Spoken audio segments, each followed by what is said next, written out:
ওগো আল্লাহ, তুমি তো আমাকে দুনিয়াতে পাঠিয়েছো, দুনিয়াতে তোমার কথা মতো চলি নাই। তুমি নামাজ পড়তে বলেছো, আমি নামাজ পড়ি নাই। তুমি রোজা রাখতে বলেছো, ওগো আল্লাহ, আমি রোজা রাখি নাই। তুমি হজ করতে বলেছো, আমি হজ করি নাই। সারা জীবন আমি নাফরমানি করেছি, অন্যায় কাজ করেছি, অপরাধ করেছি, নিজের নফসের প্রতি জুলুম করেছি। ওগো আল্লাহ, এই জন্য আমি জাহান্নামী হয়ে গেলাম। আজকে কিয়ামতের কঠিন ময়দানে তোমার কথা মতো যদি আমি তাড়াতাড়ি জাহান্নামের দিকে না যাই, না জানি কত বড় আযাব আমার উপর পতিত হয়ে যায়। এই ভয়ে গো আল্লাহ তাআলা আমি জাহান্নামের দিকে দৌড় দিয়েছিলাম।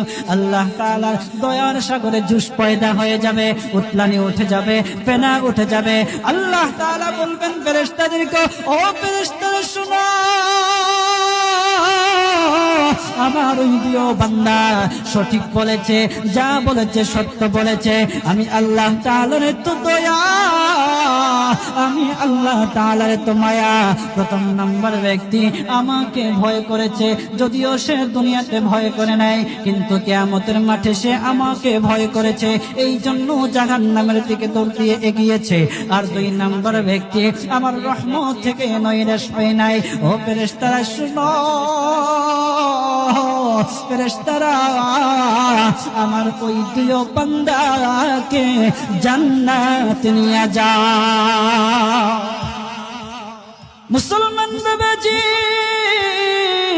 আল্লাহ তাআলা ওই বান্দাকে আমলনামা ওজন করার পরে দেখা যাবে বান্দার আমলনামায় নেকির পাল্লাটা পাতলা হয়ে গেছে, আর তার বদির পাল্লাটা, তার গুনার পাল্লাটা ভারী হয়ে গিয়েছে।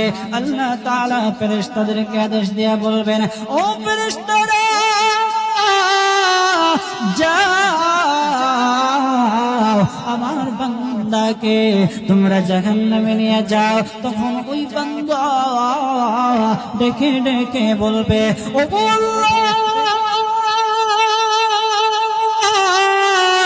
ও গো মালিক, তুমি ছাড়া তো আমাদের আর কেউ নাই, তুমি তো একমাত্র মালিক। আল্লাহ গো, তুমি তো একমাত্র মাফ করনেওয়ালা।